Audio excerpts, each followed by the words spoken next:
बागेश्वर उपचुनाव से पहले आज बड़ा घटनाक्रम हुआ है। साल 2022 के विधानसभा चुनाव में कांग्रेस के उम्मीदवार रहे रंजीत दास ने बीजेपी का दामन थाम लिया। रंजीत दास ने कांग्रेस का दामन छोड़ दिया है और देहरादून बीजेपी ऑफिस में रंजीत ने बीजेपी की सदस्यता ली।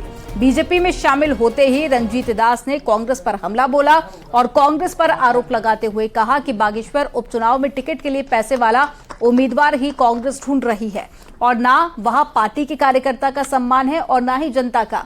रंजीत दास ने कहा कि वो मुख्यमंत्री पुष्कर सिंह धामी के नेतृत्व में काफी ज्यादा पसंद करते हैं और उसी में रहना चाहते हैं, इसलिए बीजेपी में शामिल हो रहे हैं।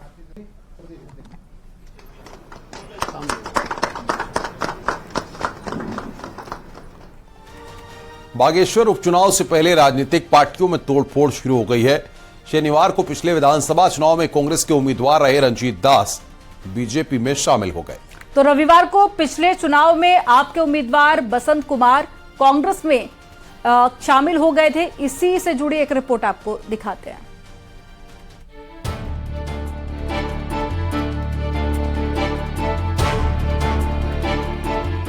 जिस रंजीत दास ने 2022 के विधानसभा चुनाव में बागेश्वर से कांग्रेस के सिंबल पर चुनाव लड़ा था, वो 5 सितंबर को होने जा रहे उपचुनाव से ठीक पहले शनिवार को बीजेपी में शामिल हो गए। 20,000 वोट पाने वाले रंजीत दास ने पार्टी छोड़ने के साथ ही कांग्रेस को खूब खरी खोटी सुनाई। तो बीजेपी अध्यक्ष महेंद्र भट्ट ने बागेश्वर में एक तरफा जीत का ऐलान कर डाला। बागेश्वर सुरक्षित सीट में उपचुनाव धामी सरकार में मंत्री रहे चंदन रामदास के निधन के बाद हो रहे हैं। चंदन रामदास ने 12,000 वोटों के अंतर से पिछला चुनाव जीता था। जो जिस व्यक्ति के पास पैसा है उसको इसलिए टिकट दिया जा रहा है कि वो अच्छा खासा पैसा खर्च करेगा चुनाव में, इसलिए उसको दिया जा रहा है। और हमारे पास पैसा नहीं है तो इसलिए आपको पीछे किया जा रहा है कि चलो आपके पास पैसा नहीं है, पैसे वाले को तो थोड़ा बहुत पैसा लगाएगा, उपचुनाव है इसलिए। कांग्रेस सूत्रों की माने तो बीजेपी में शामिल हुए रंजीत दास इस बार भी चुनाव लड़ना चाहते थे, लेकिन पार्टी का दिल आया है आम आदमी पार्टी के सिंबल पर चुनाव लड़ चुके बसंत कुमार पर, जो 16,000 वोट लाए थे। आम आदमी पार्टी कांग्रेस के उनके नेता को तोड़ने की खबर से सन्न है, क्योंकि कुछ ही वक्त पहले कांग्रेस के नेतृत्व में जो इंडिया गठबंधन बना है उसमें आम आदमी पार्टी भी शामिल है।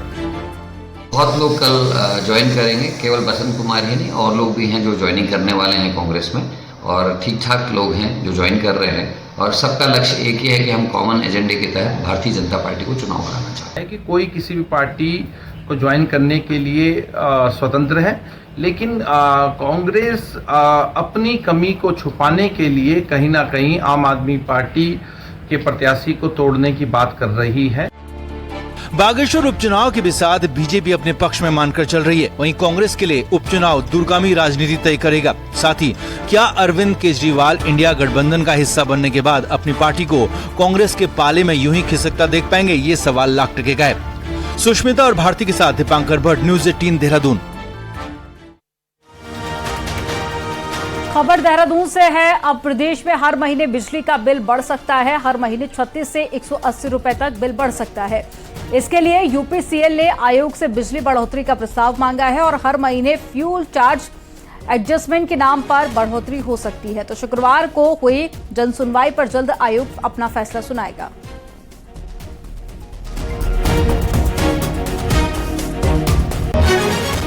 टिहरी का एक युवक साउथ अफ्रीका में फंस गया है और परिजनों ने सरकार से युवक को घर वापस लाने की मांग की है। बताया जा रहा है कि घनसाली के चक्रेड़ा गांव का राकेश लाल 23 जुलाई को एक कंपनी के मालिक ने साउथ अफ्रीका के टोगोलिस बुलाया था, जहां पहुंचने पर मालिक ने युवक का पासपोर्ट छीन लिया। युवक ने अपने घर को फोन कर अपनी आप बीती सुनाई। युवक के घर में बूढ़ी मां, पत्नी और 5 बच्चे हैं। परिजनों का कहना है कि मालिक द्वारा उसे मारा पीटा जा रहा है और 18 घंटे काम कराया जाता है और अब मालिक द्वारा उसे छोड़ने के लिए 2.5 लाख रुपए की डिमांड की जा रही है। वहीं मामले में घनसाली विधायक ने युवक को सकुशल घर वापस लाने के लिए सीएम धामी को लेटर लिखा है।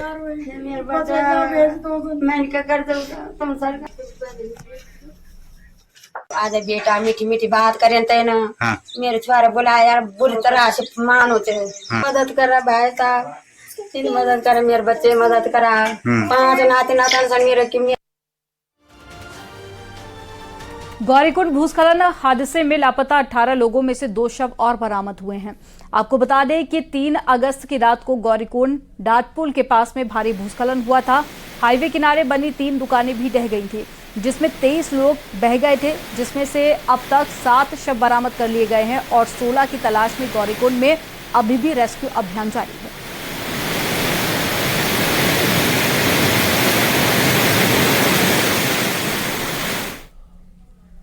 रुद्रप्रयाग में केदारनाथ हाईवे भूस्खलन से बार बार बंद हो रहा है, इसकी वजह से यात्रियों को दिक्कत भी हो रही है। वहीं केदारनाथ विधायक शीला रानी ने बार बार हो रहे लैंडस्लाइड और भूधसाव के लिए निर्माणदायी संस्था को जिम्मेदार ठहराया है। शीला रानी का कहना है कि सड़क का चौड़ीकरण तो किया गया, लेकिन सड़क के दोनों ओर साइड ट्रीटमेंट नहीं किया गया, इसकी वजह से बार बार भूस्खलन हो रहा है। कितना मीटर हो गया यहाँ से वहाँ तक?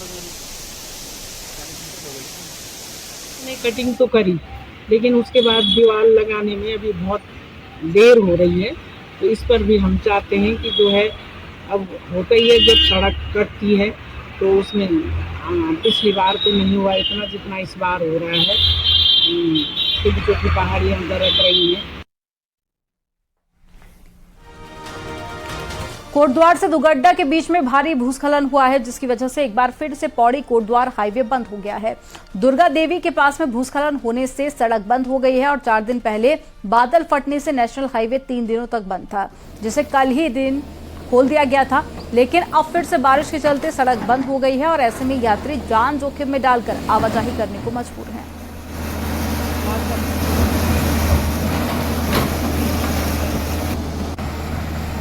भाई यहाँ से आम छोटुआ तक बिल्कुल परेशान हो गए, बहुत तकड़ी, क्योंकि यहाँ कोई रास्ता खुला नहीं है।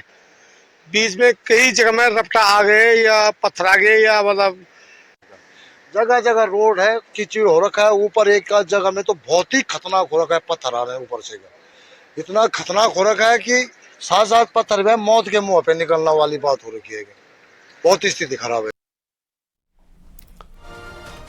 टिहरी से एक खबर है, जहां मौसम की डबल मार पड़ रही है। भारी बारिश के बाद पहाड़ी से लगातार मलबा गिर रहा है, जिसकी वजह से NH58 3 जगहों पर बंद है। तो तघाटी कोड़ियाला अटाली गंगा के पास हाईवे बंद है, जिसकी वजह से यात्री परेशान है। वहीं लगातार हो रही बारिश की वजह से प्रशासन को हाईवे खोलने में भारी दिक्कत हो रही है।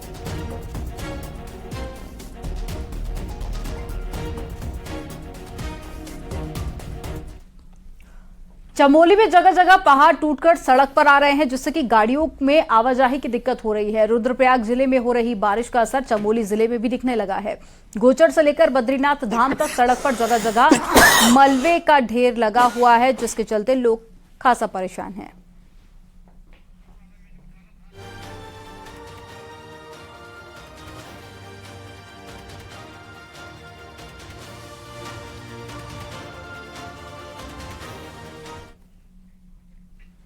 विकासनगर के कालसी में NH 507 बोसान के पास में बंद हो गया रास्ता। भारी लैंडस्लाइड के बाद में सड़क बंद हुई है, जिसकी वजह से कई गांवों का संपर्क भी मुख्य बाजार से कट गया। वहीं प्रशासन की टीम सड़क को खोलने में जुटी हुई है, लेकिन भारी भूस्खलन की वजह से सड़क को खोलने में अभी वक्त लग रहा है। सड़क बंद होने से लोग काफी परेशान हैं और हाईवे को जल्द खोलने की मांग कर रहे हैं।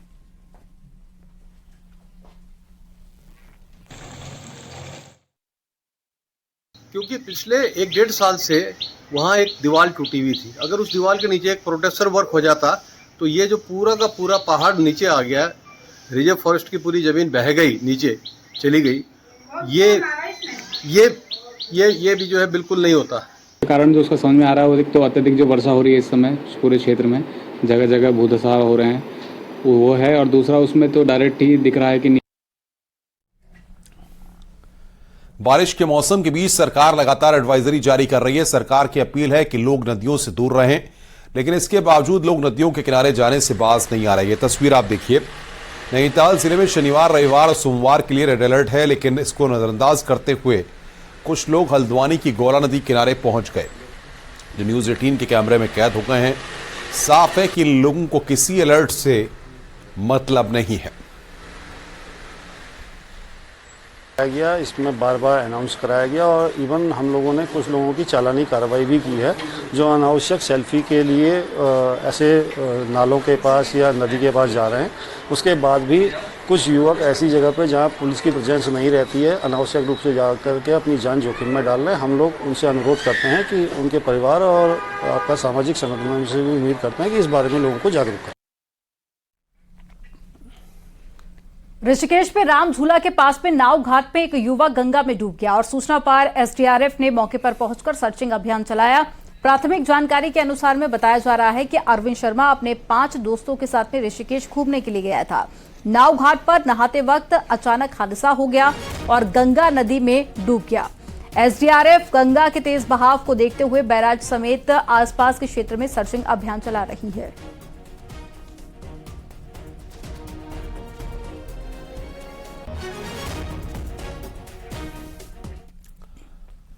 चक्राता के कोटी कनासर रेंज में देवदार पेड़ों के अवैध कटान को लेकर 8वें दिन भी छापेमारी जारी रही। अवैध तरीके से यहां पर देवदार के पेड़ काटे गए। अब तक बरामद देवदार के स्लीपरों की संख्या 2640 पहुंच गई है। यहां पानी के टैंक, सीवर के पिट में भी अवैध तरीके से लकड़ी छुपाई गई है।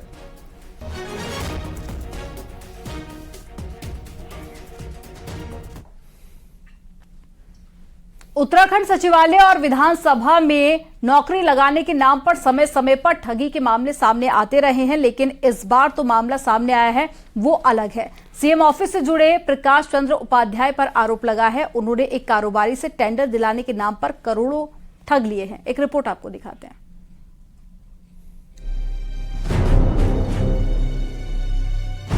पिछले 3 सालों में उत्तराखंड सचिवालय और विधानसभा से जुड़े 15 ऐसे अलग अलग ठगी के मामले सामने आ चुके हैं, जहां या तो नौकरी लगवाने का झांसा दिया गया या फिर कुछ काम करवाने का। ऐसा एक नया मामला सामने आया है जिसका शिकार खुद एक बीजेपी का नेता हो गया। पंजाब बीजेपी की राज्य कार्यकारिणी के मेंबर और कारोबारी संजीव कुमार का आरोप है कि सीएम स्टाफ में रहे प्रकाश चंद्र उपाध्याय, उनकी पत्नी और 3 अन्य लोगों ने उनसे 3 करोड़ से ज्यादा रकम अलग अलग खातों में डलवा ली। संजीव का आरोप है कि उसको सरकारी अस्पतालों में दवाई का ठेका दिलाने के नाम पर फुसलाया गया और काम न होने की सूरत में जब वो अपना पैसा वापस मांगने लगा तो कुछ नहीं मिला, उल्टा उन पर ही केस दर्ज कराने की धमकी दी गई। 3-4 चक्कर लगाए, कभी मुख्यमंत्री आवास पे बुलाया इन्होंने, एक दो बार विधानसभा में बुलाया, विधानसभा भवन है जो, और 2-3 बार इन्होंने अपना सचिवालय में बुलाया। तो 3.5 करोड़ के करीब इन्होंने हमसे सरकारी फीस के नाम से लिया है कि सरकारी फीस होती है यहाँ पे। तो हम लोग बाहर के हैं तो हमें पता नहीं था, तो हमने इकट्ठे नहीं दिए पैसे, धीरे धीरे मतलब मई में शुरू हुआ तो ये दिसंबर तक हमसे पैसे लेते रहे। सूत्रों का कहना है कि ठगी का ये मामला जब मुख्यमंत्री तक पहुंचा तो उन्होंने एसएसपी को तुरंत एक्शन लेने के लिए कहा और फिर मुकदमा दर्ज किया गया। आरोपी उपाध्याय कुछ समय पहले ही वीआरएस ले चुका है। कि जो कंप्लेनेंट है उनके द्वारा ये बताया गया था कि उनकी एक फार्मास्यूटिकल कंपनी है जिसमें कि ऑफलाइन टेंडर के नाम पर जो है कुछ लोगों द्वारा उनसे और उनके सहयोगियों से लगभग 3.5 करोड़ के पैसों की ठगी कर ली गई है। इसके संबंध में अब विवेचना प्रचलित है जिसमें कि जो भी डॉक्यूमेंट्स हैं उनको एनालाइज किया जाएगा, जो एविडेंस है वो कलेक्ट किए जाएंगे और फिर आगे की कार्रवाई की जाएगी। संजीव कुमार के प्रकरण से सचिवालय में मिडिलमैन, भ्रष्ट कर्मचारियों और ठेकेदारों के नेक्सस का मामला फिर उछला है। हालांकि अधिकारियों का कहना है कि सीएम धामी के गड़े रुक के बाद सचिवालय की हर एंट्री पर नजर रहेगी। देहरादून से न्यूज़ 18 के लिए सत्येंद्र बर्तवाल की रिपोर्ट। उत्तराखंड की खबरें आगे भी विस्तार से आपको बताएंगे, लेकिन उससे पहले फटाफट अंदाज में आपको 10 बड़ी खबरें दिखाते हैं। रामनगर से केदारनाथ जा रही गाड़ी गैरसेन के पास में खाई में गिर गई। हादसे में 4 लोग घायल हो गए, जिनका रामनगर के अस्पताल में इलाज जारी है। पिथौरागढ़ के पांखू से बागेश्वर आ रही एक केमू बस में एक व्यक्ति की हार्ट अटैक से मौत हो गई। विकासनगर में कालसी ट्यूनी रोड पर सेब से भरी पिकअप गाड़ी टूंस नदी में गिर गई। हादसे में ड्राइवर की मौके पर ही मौत हो गई। उत्तराखंड में अब स्वास्थ्य विभाग एक बार फिर से सभी दूरस्थ क्षेत्रों के लिए स्पेशलिस्ट डॉक्टर्स की तैनाती करने के लिए चयन की प्रक्रिया शुरू कर रहा है। देहरादून में हड्डी रोग के मरीजों को आयुष्मान का लाभ नहीं मिल पा रहा है, जिस कारण मरीज बड़ी संख्या में परेशान हैं। विकासनगर के कस्बा बाजार में अतिक्रमण करके लगाए गए ठेलों पर कार्रवाई की गई है, जिसमें 14 चालान किए गए तो 81 पर कार्रवाई हुई। उत्तरकाशी में मातली के आईटीबीपी जवानों ने स्कूली छात्रों के साथ में तिरंगा रैली निकाली। मेरा देश मेरी माटी के तहत में कार्यक्रम का आयोजन किया गया। बद्रीनाथ मास्टर प्लान में विस्थापन नीति साफ नहीं होने और हक हुकूक तय नहीं होने के विरोध में कुछ देर के लिए बद्रीनाथ बाजार को बंद रखा गया। मौसम विभाग ने रेड अलर्ट के बाद में चमोली के ज्यादातर इलाकों में ज्यादातर बारिश जारी है।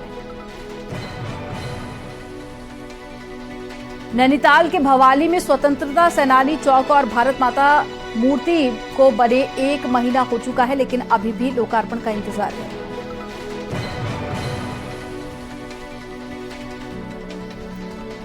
कुमाऊं के बाद गढ़वाल के जिला पंचायत सदस्यों के लिए बीजेपी का कैंप हरिद्वार में लगाया गया है। पहले दिन कई बड़े नेता इस अभ्यास वर्ग में पहुंचे। गढ़वाल के 7 जिलों से यहां पर पंचायत प्रतिनिधि पहुंचे।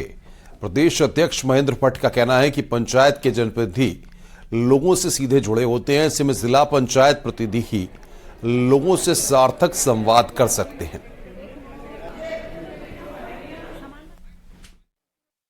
की संगठनात्मक जानकारी की दृष्टि से आने वाले लोकसभा चुनाव की दृष्टि से पंचायतों में कार्यकर्ताओं की जन सहभागिता बने इस दृष्टि से 2 दिन का ये अभ्यास वर्ग हमारा रहने वाला है और आज इसका उद्घाटन है। कल सायंकाल तक ये वर्ग चलेगा। हरिद्वार जिले में अंत्योदय कार्ड बनाने के नाम पर घपला हुआ है, जिस पर 2 सप्लाई इंस्पेक्टर सस्पेंड किए गए तो डिस्ट्रिक्ट सप्लाई ऑफिसर का ट्रांसफर कर दिया गया है। पूर्व खाद्य आपूर्ति मंत्री प्रीतम सिंह का कहना है कि विभाग ने जांच के मामले में गंभीर पूरे मामले को लिया और डिस्ट्रिक्ट सप्लाई ऑफिसर को ट्रांसफर कर दिया है। उन्होंने आगे कहा कि ट्रांसफर कोई कार्रवाई नहीं होती है। प्रीतम सिंह ने कहा कि अंत्योदय राशन कार्ड में गड़बड़ी की तो पूरे प्रदेश में जांच होनी चाहिए।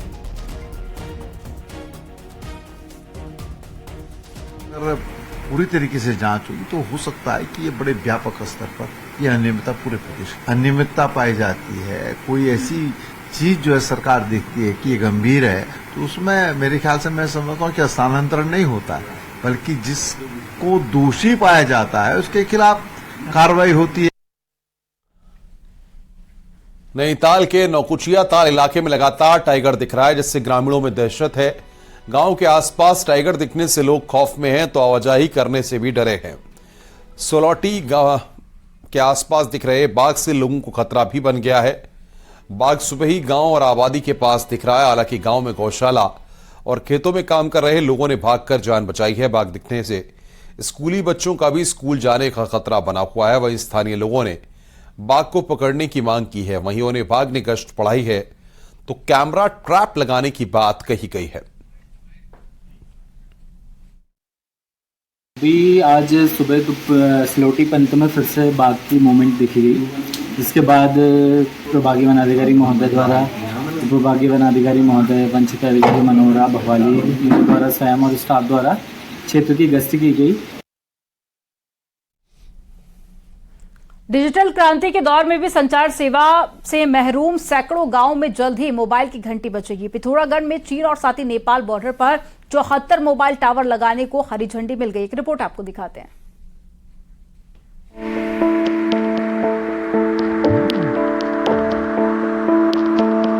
पिथौरागढ़ के धारचूला और मुंसियारी तहसील में आज भी सैकड़ों गांव ऐसे हैं जहां संचार का कोई जरिया मौजूद नहीं है। इन गांवों में आजादी के 7 दशक बाद भी ना तो फोन के तार पहुंच पाए और ना ही मोबाइल टावर खड़े हो पाए। मोबाइल सर्विस नहीं होने से ये दुर्गम इलाके दुनिया से पूरी तरह कट गए हैं। हालात तो ये है कि नेपाल बॉर्डर पर बसे लोग नेपाली सिम के जरिए दुनिया से जुड़े रहते हैं, जिससे यहाँ भारतीय राजस्व को चूना लगता है। वहीं सुरक्षा पर भी सवाल खड़े होते हैं। जो चीन और नेपाल से जुड़ा जो सीमा है, उस सीमा के कम से कम आपका 30-35% जो गांव है आज भी आपका संचार सुविधा से आपका वंचित है।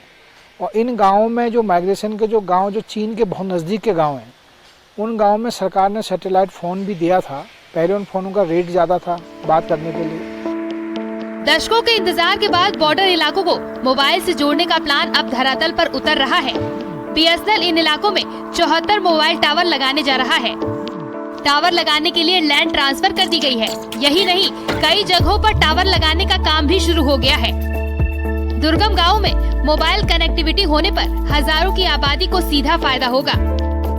74 जगह आइडेंटिफाई की है जो शैडो एरिया है, जहाँ पे BSNL के टावर लगाए जा रहे हैं, और 74 जो एरिया है उसमें अधिकांश जगह लैंड ट्रांसफर हो चुका है और उन्होंने विद्युत कनेक्शन के लिए भी UPCL को लिखा है। चीन और नेपाल से सटे इलाकों में मोबाइल सर्विस शुरू होने के कई फायदे हैं। इससे जहां लोगों की नेपाली मोबाइल सर्विस पर निर्भरता खत्म होगी, वहीं बॉर्डर में तैनात सुरक्षा बलों को भी राहत मिलेगी। यही नहीं, नेपाली सिम यूज करने से जो रेवेन्यू का नुकसान भारत को होता है, उस पर भी लगाम लगेगी। न्यूज़ 18 के लिए पिथौरागढ़ से विजय वर्धन उप्रेती की रिपोर्ट। खबर देहरादून से है। सैनिक कल्याण मंत्री गणेश जोशी ने शनिवार को मेरा माटी मेरा देश कार्यक्रम के अंतर्गत पौधारोपण और साथ ही पंच प्रण शपथ कार्यक्रम में सैनिकों और स्थानीय लोगों के साथ में हिस्सा लिया। इस दौरान वीर शहीदों को याद करते हुए उनको भावपूर्ण श्रद्धांजलि भी दी।